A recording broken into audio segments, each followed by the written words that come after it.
Hello నమస్తే, నేను మీ anchor Shiva. Welcome to iDream media. ఈరోజు మన ముందున్న గెస్ట్ నవీన్ చంద్రారావు. మే 16న మనందరి ముందుకు తెలుగు ప్రేక్షకులందరినీ ఎంటర్టైన్ చేయడానికి 11 అనే మూవీతో రాబోతున్నారు. అండ్ ప్రతిసారి ఒక గెస్ట్ని ఇంటర్వ్యూ చేయాలంటే మా క్వశ్చన్స్, మా సొంత క్వశ్చన్స్, లేకపోతే సినిమా గురించి ఇలా అడుగుతుంటారు.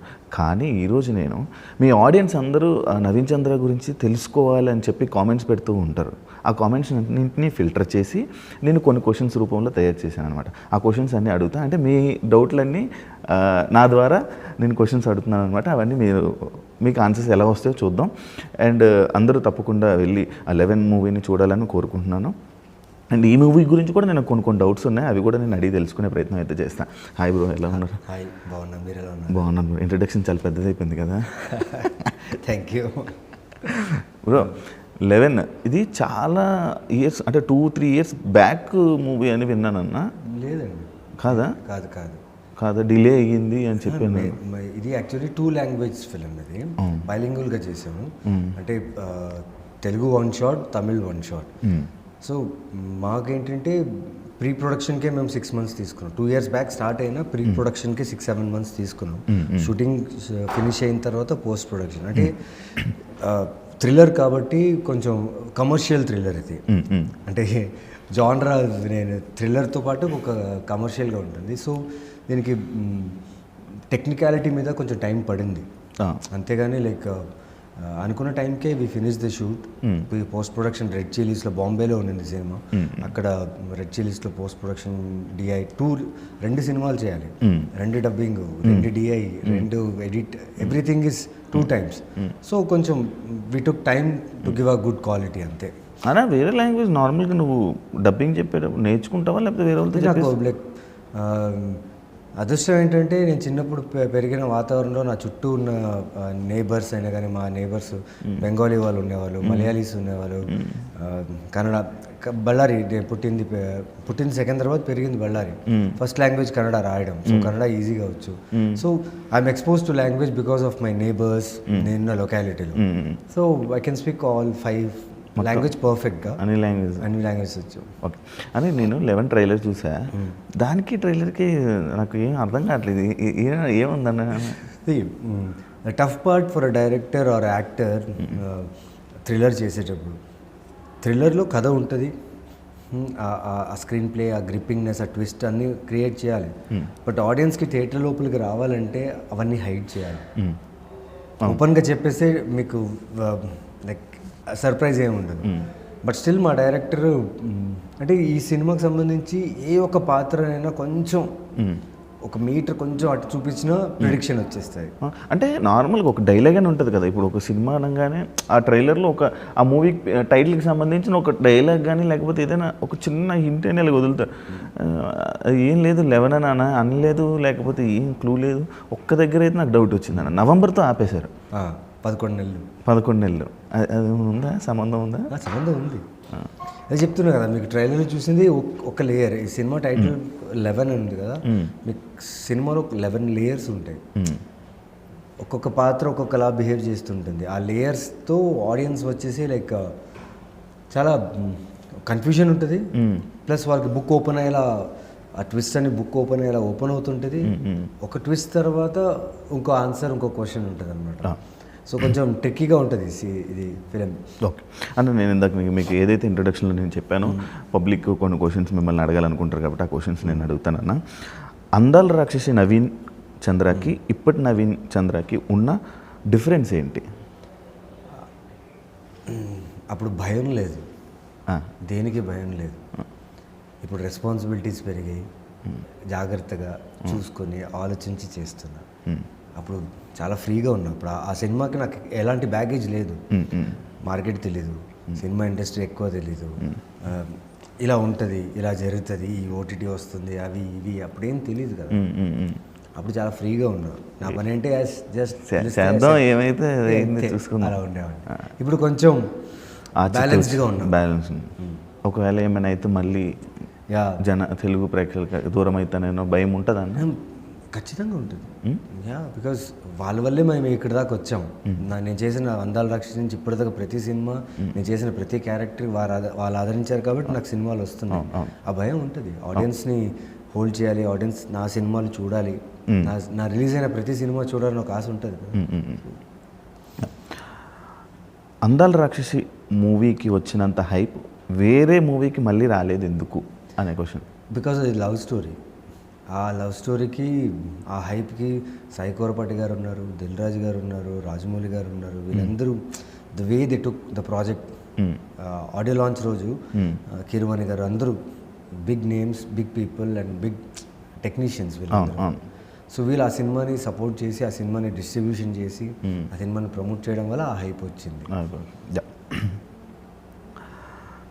నవీన్ చంద్ర బియర్డ్ లుక్ ట్రెండ్ సెట్ చేశాడు అంటే దాన్ని యాక్సెప్ట్ ఏం చెప్తారు? ట్రెండ్ సెట్ చేసింది జేడి చక్రవర్తి గారు అండి. నేను సత్య, ఆయన కొన్ని సినిమాలు చూసినప్పుడు అనుకోకుండా ఒకరోజు అనగనగా ఒకరోజు ఇది ఉంది అండి ఉర్మిళ గారితో, అది ఆయన కొన్ని సినిమాలు చూసినప్పుడు he had solid beard and నాకు బియర్డ్ వచ్చేది కాదు. అవునా? మా అమ్మగారికి జేడి చక్రవర్తి గారు అంటే చాలా ఇష్టం. ఓకే. సో ఎందుకు ఇష్టం అంటే ఆయన గడ్డం, జుట్టు, దానివల్ల. సో నాకు బియర్డ్ వచ్చేది కాదు. సో నేను కొన్ని మంత్స్ రివర్స్లో కొట్టేవాడిని. వస్తుందా అన్న? వచ్చింది, అలాగే వచ్చి అప్పటి నుంచి. అంటే నేను నార్మల్గా బయట చూసేవాడిని, అంటే మనకి ఎవరికైనా మేసం రాకపోయినా గడ్డం రాకపోయినా గీసుకుంటే నా ఫేస్ చాలా సాఫ్ట్ ఫేస్ ఉండేది అప్పుడు. అంటే బియర్డ్, గడ్డం అంతా వచ్చేది కాదు. అంటే ఇంకా సినిమాలో రావాలి, సో కొంచెమైనా ఉండాలి కదా. అప్పుడంతా స్టబుల్ బియర్డ్ చాలా ఫేమస్, అప్పుడు థిక్ బియర్డ్ అంతా ఉండదు. సో రివర్స్లో చేసి చేసి చేసి ఆ బియర్డ్ వచ్చింది. సో ఆ బియర్డ్ రివర్స్ చేసి ఒక 8-9 months తర్వాతే అనుకుంటా అందాల రాక్షసి నాకు వచ్చింది, బియర్డ్ పెరిగిన తర్వాత. ఫుల్ ఎవరైనా అమ్మాయిలు వచ్చి ప్రపోజ్ చేశారన్నా బియర్డ్ నచ్చి? ప్రపోజ్ చేయలేదు, బట్ కాంప్లిమెంట్స్ అయితే వచ్చాయి చాలా మంది. బియర్డ్ నీకు సూట్ అవుతుంది, బాగుంది అనేసి. మరి రగ్గడ్ లుక్ ఉన్నది. ఇప్పుడు ఉన్న అమ్మాయిలందరికీ రగ్గడ్ లుక్ అంటే చాలా ఇష్టం. నేను అందుకే పెంచినా కానీ ఎవరు రావట్లేదన్నా. ఇది యాక్చువల్లీ ఎలా అంటే ఒక్కొక్క టైంలో ఒక్కొక్కలా మారుతుండే. ఎవ్రీ 6 years 7 years ఒకసారి క్లీన్ షేవ్స్, బియర్డ్స్, మెన్ ఫ్యాషన్ మారుతూనే ఉంటుంది. అన్న మీలో ఉన్న ప్లస్ అండ్ మైనస్ ఏంటి? నాలో ఉన్న ప్లస్ నా పేషెన్స్, నాలో ఉన్న మైనస్ నా పేషెన్సే. కానీ నాకు అలా ఉండదన్న, నీకు పేషెన్స్ తక్కువ, వెంటనే ఎవరికి ఇచ్చేస్తావు ఖర్చులకి కాదా? అలాంటి వాళ్ళు నా దగ్గర రారు కూడా. అంటే అలాంటి నా లైఫ్లో అలాంటివి ఏమి ఉండవు. లైక్ ఖర్చులకి ఎందుకు ఇస్తాను చెప్పండి? అవతల వ్యక్తి అలా బిహేవ్ చేశాడు, నువ్వు అంతేనేమో నువ్వు వదిలేసి వెళ్ళిపోతాను. కానీ అంటే నీ మూవీస్లో నీ స్టైల్ కానీ లేకపోతే ఆ క్యారెక్టరైజేషన్ ఏదైతే ఉందో సేమ్ బయట కూడా సేమ్? లేదు ఛాన్స్ లేదు. అంటే quite opposite from the screen to outside. Okay. మీ ఫస్ట్ ఎవర్ కో యాక్టర్స్తో టచ్లో ఉన్నారా? ఉన్నారా? రోజు మాట్లాడతారా? రోజు మాట్లాడను, but festival times, birthday times అలా ఉన్నప్పుడు మాట్లాడుతుంటాను. అదే ఇందాక మనం మాట్లాడారు, ప్రతి మూవీలో సైకో క్యారెక్టర్స్ మీకే ఎందుకు ఇస్తారు? బయట మీరు అలానే ఉంటారా ఏంటి? నేను ఎంచుకుంటా సైకో క్యారెక్టర్స్. ఎందుకు బ్రో? కొన్ని కథల్లో పర్ఫామ్ చేయడానికి స్కోప్ కావాలి, కొన్ని కథల్లో ఏం చేయడానికి ఉండదు కానీ అన్నీ ఉంటాయి. అందులో మనల్ని మనం చంపేసుకోవాలి, పర్ఫామ్ చేయడానికి స్కోప్ ఉండదు. ఇలాంటి క్యారెక్టర్స్లో అట్లీస్ట్ ఒక డ్రామా, ఒక ఎమోషన్ ఉంది, ఎక్కడి నుంచో ఒక యాక్టర్గా you can work on the character and do well. అక్కడి నుంచి ఒక అప్రిషియేషన్ తీసుకోవచ్చు. సో వచ్చిన క్యారెక్టర్స్లో ఏది బాగుంది, ఏది నాకు నెక్స్ట్ లెవెల్ వెళ్ళి ఇంకో సినిమా అవకాశం వస్తుంది, అట్ ద సేమ్ టైం ఆడియన్స్ని మళ్ళీ ఎలా ఎంగేజ్ చేస్తుందో అనేది చూస్తాం. అది సైకో అయినా ఏదైనా ట్రై చేస్తాం. నవీన్ చంద్ర లైఫ్లో అందాల రాక్షసి ఉందా లేదా? నవీన్ చంద్ర లైఫ్లో అందాల రాక్షసి ఉంది. అట్ ద సేమ్ టైం అందాల రాక్షసి ద్వారా ఒక చిన్న అందాల రాక్షసి కూడా వచ్చాడు. Yeah, I married and my wife name is Orma. నాకు కొడుకు కూడా ఉన్నాడు అనమాట. 2 years అయింది ఇప్పుడే. కళస్వాతితో యువర్ బాండింగ్ ఈజ్ డిఫరెంట్ అని ఒక ఇది ఉంది. కళస్వాతి గురించి ఏం చెప్తారు? కళస్వాతి అంటే స్వాతి అనగా నాకు థాట్ వచ్చేది బ్రో. తన ఒక బ్రదర్ లాగా, ఒక సిస్టర్ లాగా, అన్నీ like she's everything, friend and everything. తను ఎలా అంటే ఒక బటర్ఫ్లై లాగా, అంటే అలా టకటకటకట కొట్టుకుంటే సడన్గా ఒక చోట కూర్చుంటే అలా ఆ హనీని ఎంజాయ్ చేస్తూ సైలెంట్గా ఉంటారు. తనకి ఎప్పుడు అవసరమో తను షీల్ ఫ్లై, లేదంటే she'll be calm at her place. And చాలా మంచి మనసు. She is a very good hearted human, very fragile hearted. అసలు తను మాట్లాడుతుంటేనే అర్థమైపోతుంటుంది. చాలా ఫ్రెజైల్గా ఉంటుంది. అంటే మనం ఏదైనా చెప్పాము, తను హర్ట్ అయినా అప్పటికప్పుడు చూపారు. దాని తర్వాత ఆలోచించి ఎందుకు ఇలా అనుకుంటున్నారో లేకపోతే ఎందుకు ఇలా అన్నారో అనే ఆలోచన తీసుకొని వాళ్ళు అంతేనేమో అని వదిలేస్తుంది అంతే. ఫస్ట్ తను సఫర్ అయ్యి దాని తర్వాత త్రివిక్రమ్ గారితో ఎన్టీఆర్ గారితో వర్క్ చేసిన మీకు మళ్ళీ స్ట్రాంగ్ క్యారెక్టర్ రాకపోవడానికి రీజన్? మళ్ళీ స్ట్రాంగ్ క్యారెక్టర్ రాకపోవడానికి రీజన్ అంటే కథలు వచ్చాయి, సినిమాలు వచ్చాయి, కానీ క్యారెక్టర్ స్ట్రాంగ్గా లేదు. సో క్యారెక్టర్ స్ట్రాంగ్గా లేకపోతే నేను చూస్ చేయట్లేదు. సో మీ క్వశ్చన్కి ఆన్సర్ అంటే నెక్స్ట్ కమింగ్ 1-2 monthsలో చాలా స్ట్రాంగెస్ట్ క్యారెక్టర్ చూస్తారు. చాలా స్ట్రాంగెస్ట్ క్యారెక్టర్ అంటే మీరు ఎక్స్పెక్ట్ కూడా చేయరు. గట్టి కంబ్యాక్ అంటే అది I can't explain now. When it comes out మీకు తెలుస్తుంది. నవీన్ చంద్ర బయట ఎక్కువ ఎందుకు కనిపించడం? ఎందుకంటే ఎప్పుడు షూటింగ్ చేస్తూనే ఉంటాడు. బిజీ. అంటే సిరీస్ చేస్తుంటా, వెబ్ ఫిల్మ్ చేస్తుంటా, ఫీచర్ ఫిల్మ్ చేస్తున్నా, ప్లస్ తమిళ్లో కూడా మూవీస్ చేస్తున్నా, క్యారెక్టర్ రోల్స్, విలన్ అన్నీ చేస్తున్నా. కాబట్టి ఆల్మోస్ట్ నేను ప్రతిరోజు ఆన్ సెట్సే ఉన్నా. వెన్ యూఆర్ లో, అంటే మీరు లోలో ఉన్నప్పుడు ఒక పర్సన్ మిమ్మల్ని కూల్ చేసేది లేకపోతే సెట్ చేసేది ఎవరు? అంటే నేను చాలా లోగా ఉన్నప్పుడు నా క్లోజెస్ట్ ఫ్రెండ్ వాసుదేవ్ రెడ్డి అని చెప్పి, ఈజ్ మై ఫ్రెండ్. లో ఉన్నాను చెప్పను ఆయనతో మాట్లాడటం, కానీ ఆయనతో మాట్లాడితే ఐఎమ్ లైక్ ఆటోమేటిక్గా నేను వాళ్ళకి కూడా అర్థమైపోద్ది. He knows me from years కాబట్టి నేను ఫోన్ చేశానంటే తనకు అర్థమైపోద్ది. ఓకే ఏమైంది అనేసి. అండ్ నా కథలు, నా సినిమాలు ప్రతిదీ ఆయనకి చెప్తాను అనమాట సైన్ చేస్తే. So he's a very positive person for me in my life. Bro, కర్మాని బిలీవ్ చేస్తావా? 100% బిలీవ్. మీ లైఫ్లోనే ఏమైనా అలాంటి సిచ్యువేషన్ వచ్చిందా? నాకు ఇప్పుడు దాకా అలాంటిది ఏం చేయలేదు. కర్మ వచ్చి హిట్ అయ్యి నన్ను అంటే మీ లైఫ్లో అవతల వ్యక్తికి ఏమైనా అలా కర్మ ఎఫెక్ట్ అయ్యి జరిగిన సిచ్యువేషన్? చాలా సిచ్యువేషన్ జరుగుతుంది. నమ్ముతారా అయితే? నమ్ముతా. వేరే లాంగ్వేజెస్లో ఆఫర్స్ రాలేదా? వచ్చాయి. లైక్ అదే చెప్తున్నా కదండి, ఇప్పుడు కన్నడలో వచ్చింది, తమిళ్లో ఎలాగో చేస్తున్నా, హిందీలో లైక్ అదర్ లాంగ్వేజెస్లో వచ్చాయి. కానీ నా బేస్ హైదరాబాద్, నా ఆడియన్స్ తెలుగు. సో వాళ్ళు ఒకవేళ అక్కడ ప్రాజెక్ట్ సైన్ చేసి 6 months 7 months ఒక్కొక్క ప్రాజెక్ట్ అటు వెళ్ళిపోతే I will be far from my audiences. So నాకు నా ఆడియన్స్ దగ్గర ఉండాలి, అవి అప్పుడప్పుడు చేయాలి, వచ్చేసి మళ్ళీ ఇక్కడే ఉండాలి అంతే. ఎప్పుడైనా గివప్ ఇవ్వాలనిపించలేదా? లేదు. ఎప్పుడు అనిపించలేదు? లేదు. నేను ఫస్ట్ డే ఎప్పుడైతే యాక్టర్ అవ్వాలని చూస్ చేసుకున్న రోజు మా బళ్ళారి రైల్వే స్టేషన్లో 2000 పెట్టుకుని ఒక ప్యాసింజర్ ట్రైన్ ఎక్కా. ఆ రోజు అనుకున్నా ఇంకా గివప్ అనేది లేదని. అప్పటి నుంచి ఇప్పుడు దాకా గివప్ లేదు. ఇప్పుడైనా యాక్టింగ్ మీద కోర్సు అలాంటివి ఎప్పుడైనా? లేదు, చేయలేదు. జీవితం నేర్పించింది యాక్టింగ్ అంతే. అంతేగా ఎప్పుడు అలా ఎప్పుడు చేయలేదు. మీకు వచ్చిన కన్ఫ్యూజ్డ్ కాంప్లిమెంట్ ఏంటి? కన్ఫ్యూజ్డ్ అంటే అమ్ము సినిమా చేసేటప్పుడు చాలామంది హేట్ చేశారు నన్ను. వి హేట్ యూ అంటే, నాకు సినిమా రిలీజ్ అయిన ఫస్ట్ డే ఆ రోజు నైట్, నెక్స్ట్ డే మార్నింగ్ దాకా నాకు చాలామంది బింజ్ వాచ్ చేశారు. It's only 2 hours film. వరుసగా మెసేజ్లు, I hate you man, we will kill you, అది ఇది అని చెప్పేసి మెసేజ్ చేయండి. బట్ దాని తర్వాత ఇంకో మెసేజ్ కింద, take it as a compliment అని. బికాజ్ ఆ క్యారెక్టర్ అలాంటి క్యారెక్టర్ అది. సో మిక్స్డ్గా ఉండేది. కోపడ్డారు నా మీద, అట్ ది సేమ్ టైం ఇలాంటి క్యారెక్టర్ యాక్సెప్ట్ చేసినందుకు వి అప్రిషియేట్ యూ కూడా అన్నారు. సో అది కన్ఫ్యూజ్ అనిపించింది. ఓకే. మనసు బాగాలేనప్పుడు ఏం చేస్తారు? మనసు బాగాలేనప్పుడు రమణ మహర్షి గారి పుస్తకం తీసి, ఇది అనుకున్నాను. అలవాట్లేదు అసలు. ఇప్పుడు పార్టీస్కి వెళ్ళినా ఒక గ్లాస్ తీసుకుని అంత వాటర్ పోసుకుని జస్ట్ థమ్స్అప్ బ్యాచ్ అని అంటారు అదే. టోటలర్ అనుకోండి. అంటే ముందు తాగేవాడిని, ముందు almost 7-8 years back I use to have, but వదిలేసా, లైక్ టోటల్గా స్టాప్డ్.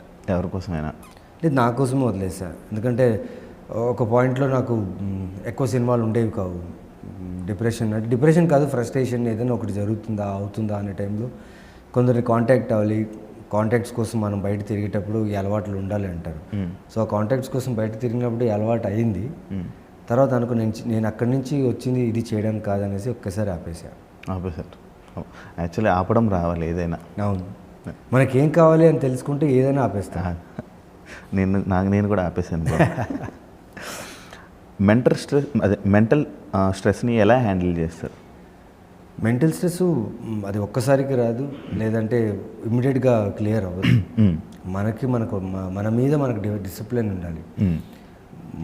మన బాడీ మైండ్ సోల్ని కనెక్ట్ చేసుకునేంత డిసిప్లిన్ మనకు ఉంటే స్ట్రెస్ అనే ఒక విషయం దగ్గర కూడా రాదు. దానికి you need to practice many things. చాలామంది మెడిటేషన్ అంటారు, వర్కౌట్ అంటారు. ఫుడ్ విషయంలో అంటే యాజ్ అ మనిషిగా మనం ఏం చూస్తామో అదే అవుతాం. మనం ఏం చూస్తుంటాం ప్రపంచంలో అదే అవుతాం. సో అది మన మీద డిపెండ్ ఉంది. Mental health is all depends on you. No one can disturb you unless you disturb yourself. అంతే. అంతే. ఏదైనా ఒక మూవీకి నో అని చెప్పి తర్వాత రిగ్రెట్ ఫీల్ అయ్యారా? రిగ్రెట్ ఫీల్ అవ్వలేదు, కానీ నో అని చెప్పాల్సి వచ్చింది. ఎందుకంటే డేట్స్ లేక, లుక్, క్యారెక్టర్ లుక్, వేరే ఒక సినిమాకి లుక్ కమిట్ అయి ఉంటాం. ఇప్పుడు సడన్గా వాళ్ళు ఈ రోల్కి, ఈ క్యారెక్టర్కి నేనే పర్ఫెక్ట్ ఉంటానని ప్రెషర్ చేసేటప్పుడు కుదరదండి. వాళ్ళని డిచ్ చేసి, అంటే వాళ్ళ లుక్ని మార్చి ఏదో మేనేజ్ చేసి, ఏ సినిమా అయినా సినిమానే. సో లుక్లు మేనేజ్ చేయడం, డేట్స్ అవన్నీ చేయడం నా వల్ల కాదు. అప్పటికి ప్రయత్నిస్తుంటా, కాకపోతే that is not right. So Naveen Chandra ఏదైనా ఒక మూవీ చేసి దాని తర్వాత అది అనవసరంగా చేశానే అనే ఫీల్ అయిన మూవీ ఏదైనా ఉందా? లేదండి, ఇప్పుడు లేదు. ఎందుకంటే డిసైడ్ చేసింది నేను, చూస్ చేసింది నేను. ఇప్పుడు అవతల ఎగ్జిక్యూషన్ ప్రాబ్లం వచ్చింది అనుకోండి, అది నేను ఏం చేయలేదు. నేను ఇచ్చిన డేట్స్కి, వాళ్ళు ఇచ్చిన నాకు రెమ్యునరేషన్కి, నాకు మొత్తం ఇచ్చిన లగ్జరీ ఏదైతే ఉందో షూట్లో, దానికి 100% వాల్యూడ్ వర్క్ నేను ఇస్తాను. ఆన్ టైం వెళ్తా, ఆన్ టైం బయటకు వస్తా. నా వల్ల ఎలాంటి ఇబ్బంది ఉండదు. నేను ఎవరిని ప్రెషర్ పెట్టాను. నాకు ఇచ్చిన వర్క్ నేను చేస్తా. ఎస్, సమ్ టైమ్స్ నచ్చకపోతే నచ్చలేదంటే నేను చెప్తా, కానీ హార్ష్ వేలో చెప్పను. బికాస్ అది వాళ్ళ ప్రోడక్ట్, వాళ్ళు డిసైడ్ చేసుకుని చేసింది. వాళ్ళ ఎగ్జిక్యూషన్ ప్రాబ్లం ఉందనుకోండి, అప్పుడు నేనేం చేయలేను. I will do my best. అయినా ఆ దాంట్లో కూడా I will do my work right. అంతే. నవీన్ చంద్ర ఎప్పుడు ఎందుకు సెలబ్రిటీలో ఫీల్ అవ్వడం? సెలబ్రిటీలో ఫీల్ అవ్వడం అంటే తెలీదు. లైక్ నాకు వచ్చే క్యారెక్టర్స్, నాకు వచ్చిన సినిమాకి అప్రిషియేషన్ సూపర్గా ఉంది. నేను బయట వెళ్ళినప్పుడంతా నేను మోస్ట్లీ మీరు చెప్పినట్టు క్లబ్స్ గిబ్స్ వెళ్ళను. కాకపోతే నేను నా సూపర్ మార్కెట్కి నేనే వెళ్తాను. నా మిల్క్ ప్యాకెట్, నా మెడిసిన్స్ ఏదన్నా నేను, మా బాయ్ ఉంటాడు, మేము కలిసి మా ఫ్యామిలీ వెళ్ళి వెజిటేబుల్స్ ఏదైనా మేమే కొంటాం. అక్కడ వెళ్ళినప్పుడల్లా ప్రతి ఒక్కరూ లైక్ నా పేరు గుర్తులేదు, నా పేరు తెలియదు చాలామంది ఆడియన్స్కి, నా క్యారెక్టర్స్ గుర్తుంటాయి. సో నా ఫిలిమ్స్ గుర్తుంటాయి. నా ఫిలిం పేరు, సార్ ఆ ఫిలింలో మీరు చాలా బాగా చేశారు సార్, ఈ ఫిలింలో చాలా, అంతకంటే ఇంకేం కావాలండి? నా ఫిలిం పేరు గుర్తుపెట్టుకుంటే చాలు కదా.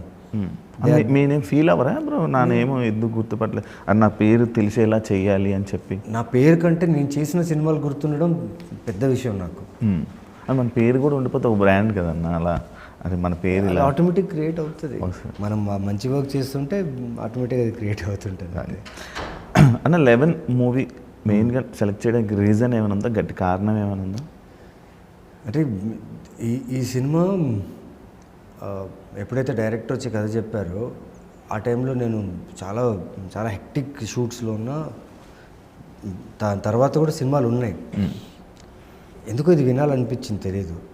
విన్న తర్వాత వెంటనే ఓకే చేసి, దాని తర్వాత చేయాల్సిన సినిమాల్ని కొంచెం పుష్ చేసి ఈ సినిమా ఎలాగైనా చేయాలి, మిస్ చేయకూడదు. బికాజ్ మెయిన్లీ నాకు డైరెక్టర్ అండ్ ప్రొడక్షన్ మీద చాలా నమ్మకం. ఈ ప్రొడక్షన్ వచ్చేసి ఆల్మోస్ట్ 2 ఫిల్మ్స్ చేశారు, critically acclaimed very good films. Sembi అని ఒక ఫిలిం చేశారు కోవేసర్ల గారితో, అండ్ సెల నేరంగల్ సెనమలిదంగల్ అని తమిళ్లో చేశారు. ఓకే. అండ్ మెయిన్గా ఏంటంటే డైరెక్టర్ లైక్ ఆయన కథ చెప్పేటప్పుడే నాకు అనిపించింది, అంటే కథ ఇంకా పూర్తిగా ఫినిష్ చేయలేదు, తను చెప్పేటప్పుడు అనిపించింది ఇదేదో సూపర్గా ఉందిరా, ఇంట్రెస్టింగ్గా ఉందిరా, ఇదేదో వర్కౌట్ అయ్యేలా ఉందిరా అనుకుంటూనే వింటున్నా. సో బట్ ఇది సాలిడ్ స్ట్రాంగ్ ఫిలిం అవుతుంది నా కెరియర్కి, అంత గట్టి నమ్మకం నాకు. బికాజ్ నేను ఇంతకుముందు నా సినిమాలన్నీ కొన్ని ఓటీటీలో రిలీజ్ అయ్యి, ఓటీటీలో all went well. I think చాలా రోజుల తర్వాత మళ్ళీ ఒక ప్రాపర్ సోలో రిలీజ్, ఒక స్ట్రాంగ్ కంటెంట్తో వస్తున్నా. నేను చాలా కాన్ఫిడెంట్ ఉన్నా ఈ సినిమా మీద. బోత్ లాంగ్వేజెస్లో it will do really good. Bro ఇంకొకటి ఒక క్వశ్చన్ బ్రో, ఏ డైరెక్టర్ అయినా నార్మల్గా ఏ డైరెక్టర్ అయినా కథలు నా దగ్గర ఒక స్టోరీ ఉంది అని, అంటే నేను డైరెక్టర్ అవ్వాలని కోరుకున్న వాళ్ళు చాలామంది వస్తూ ఉంటారు కదా, అలా ఏ డైరెక్టర్కైనా మీరు టైం ఇస్తారా అన్న స్టోరీ వినడానికి? మ్యాక్సిమం నాకు నేనేంటంటే నా ప్రాబ్లము ఫోన్స్తో చాలా దూరం ఉంటా. అది ప్రాబ్లం అంటారా తెలియదు నాకు. ఆ ప్రాబ్లం కాదు, చాలా మంచిదన్న నిజం. సో ఫోన్స్ కొంచెం ప్రశాంతంగా ఉంటుంది లైఫ్. సో మెయిన్గా నాకేంటంటే ఇప్పుడు చాలామంది డైరెక్టర్స్ పిచ్ డెక్ మీద ఆధారపడిపోయారు, ఏఐస్ మీద ఆధారపడిపోయారు. అంటే ఒక యాక్టర్కి కథ చెప్పాలన్నప్పుడు ఒక నరేషన్ ఉంటుంది, లేకపోతే ఒక సినాప్సిస్ లైన్లో పంపిస్తారు. ఇప్పుడు ఏం చేస్తున్నారంటే పిచ్ డెక్ రూపంలో లైక్ ఏఐతో బ్యూటిఫుల్గా ఉంటుంది, ఫ్రేమ్స్ నుంచి, రైటింగ్ నుంచి, ఆ ఇంగ్లీష్ వర్డ్స్ నుంచి ఎంత క్లీన్గా డిస్క్రైబ్ చేసి రాసి ఉంటారు. అది చూసినప్పుడే అనిపించేస్తుంది తనది కాదు, తన థాట్ కాదు, తన రైటింగ్ కాదు, తను ఇంకో హెల్ప్ తీసుకుని దాన్ని ఇంకా బాగా బిల్డ్ చేశాడు. That is not wrong. But ఆ పిచ్ డెక్ చూసిన తర్వాత కథ వినేటప్పుడు డిసప్పాయింట్ అయిపోతా. లైక్ చూపించడం ఒకటి ఉంటుంది, నరేషన్ చేసేటప్పుడు ఇంకోటి ఉంటుంది అన్నమాట. అలాంటి ఫీల్ అవుతూ ఉంటుంది. నేను దిస్ ఆర్ దట్ అని చెప్పి కొన్ని పేర్లు చెప్తా, ఆ పేర్లు చెప్పండి. రాహుల్, లావణ్య త్రిపాఠి. అర్థం దిస్ ఆర్ దట్ అంటే ఇది నేను చెప్పే 2 నేమ్ల ఇది కానీ ఆ నేమ్ కానీ రెండిట్లో ఒక నేమ్ సెలెక్ట్ చేసుకోవాలి. రాహుల్, లావణ్య త్రిపాఠి. లావణ్య. పిల్లలకి పేర్లు పెడతారు రోజు, సెలబ్రిటీస్ సగం పేర్లు. ఇద్దరు నాకు చాలా ఇష్టమైన వాళ్ళు, నేను వాళ్ళతో ఎక్స్ప్రెస్ చేయను, లేకపోతే అందుకే బ్రో ఇది దిస్ ఆర్ దట్ అంటే అంతే ఇలానే ఉంటుంది. అదే ఒక నేమ్. సరే Lavanya. Okay. Lavanya Tripathi, colours Swathi. Colour Swathi. Okay. Colour Swathi, Trivikram గారు. స్వాతి. ఓకే, నేను త్రివిక్రమ్ అంటారు ఏమనుకో. ఓకే. త్రివిక్రమ్ సార్ నా డైరెక్టర్, అంటే ఆయనతో అంత అంటే బాగా మాట్లాడుతాను, బట్ అంత చనువు లేదు. స్వాతి దగ్గర ఉన్నంత చనువు ఆయన దగ్గర ఉండదు. ఓకే. కలర్ స్వాతి, ఎన్టీఆర్ గారు. స్వాతి. కలర్ స్వాతి, బాలయ్య గారు. జై బాలయ్య గారు, చిరంజీవి గారు. చిరంజీవి గారు ఇన్స్పిరేషన్, బట్ బాలయ్య గారితో వర్క్ చేశాను నేను. ఆయనతో వర్క్ చేసినప్పుడు ఆ ఎక్స్పీరియన్స్ చెప్తున్నాను కదా, అమేజింగ్ ఎక్స్పీరియన్స్ ఆయనతో వర్క్ చేసింది. ఆ సినిమా చేసిన తర్వాత నేను ఎక్కడో నాలో ఒక చైల్డ్, నేను చాలా రెస్పాన్సిబుల్గా చాలా ఫోకస్డ్గా ఉండే వ్యక్తి, నేను సింపుల్గా కామ్గా ఉంటాను. బట్ ఆయన్ని చూసిన తర్వాత నేను ఎందుకు ఇలా ఉండకూడదు, నేను సెట్స్లో కొంచెం సరదాగా ప్రొఫెషనల్గా అన్ని రకాలుగా ఉండొచ్చు కదా అని. ఆయన is a child from heart అంటారు కదా, అది నిజంగా చూసేటప్పుడు అనిపిస్తుంది మనం కూడా ఇలా ఉంటే ఈ స్ట్రెస్ గిస్సు అలాంటివి ఏ దగ్గర రావు. ఆయన చూస్తే కూడా స్ట్రెస్ పోతుంది నిజంగా. అవును, వెరీ గుడ్, అంటే ఎనర్జీ బూస్టర్ అనొచ్చు ఆన్ సెట్. బ్రో 11 మూవీ ఎందుకు చూడాలి అని అడిగితే ఏం చెప్తారు ఫైనల్గా? ఈ మధ్యకాలంలో ఇలాంటి ఒక థ్రిల్లర్ మీరు ఖచ్చితంగా చూస్తుంటారు, దట్ టు ఆన్ స్క్రీన్. చాలామంది థ్రిల్లర్స్ అంటే ఓకే ఓటీటీలో చూసేయచ్చు, సిరీస్ ఉన్నాయి, చాలా థ్రిల్లర్స్ ఆప్షన్, ఇది కూడా వన్ ఆఫ్ ద థ్రిల్లర్ అనొచ్చు. But this thriller is made only for screens. Because మీరు చూస్తే మీరు ట్రైలర్స్ చూసారు, దాని విజువల్స్ అయినా కానీ, దాని బిఎఫ్ఎక్స్ అయినా కానీ, దాని సౌండ్, దానికి ఉన్న ఒక టెక్నికల్ ఆస్పెక్ట్స్ మొత్తం, production and the director, the way they have made for theatrical experience. నేను 100% చెప్తాను, మీరు ఫిల్మ్ నుంచి బయట వచ్చినప్పుడు you will have an emotional tears with in, ఒక జిమ్ అని ఉంటుంది అని చెప్పి. మీరు చూసిన ఒక ట్రైలర్లో కనిపిస్తుందంతా కొన్ని విషయాలు సినిమాలు ఉన్నాయి, అసలు మీరు ఎక్స్పెక్ట్ చేయరు. ట్రైలర్కి సినిమాకి చాలా డిఫరెన్స్ ఉంటుంది, మీరు ఎక్స్పెక్ట్ చేయరు. ఇలాంటిది ఒక థాట్ డైరెక్టర్ ఎలా తీసుకొచ్చాడు ఈ సినిమాలో, అండ్ ఎలా ఎగ్జిక్యూట్ చేశాడు అనేది మీకు షాక్ తింటారు. Thank you so much Thank you so interview much. ఇచ్చినందుకు. మంచి హిట్ అవ్వాలని ఇంకా ఇంకా మంచి మంచి మూవీస్తో మళ్ళీ మా ముందుకు వచ్చి మమ్మల్ని ఎంటర్టైన్ చేస్తారని మనస్ఫూర్తిగా కోరుకుంటున్నాను. Thank you so much bro. చూసారు కదా ఇంటర్వ్యూ. ఇంకో గెస్ట్తో మళ్ళీ మీ ముందు కలుస్తాను. అంతవరకు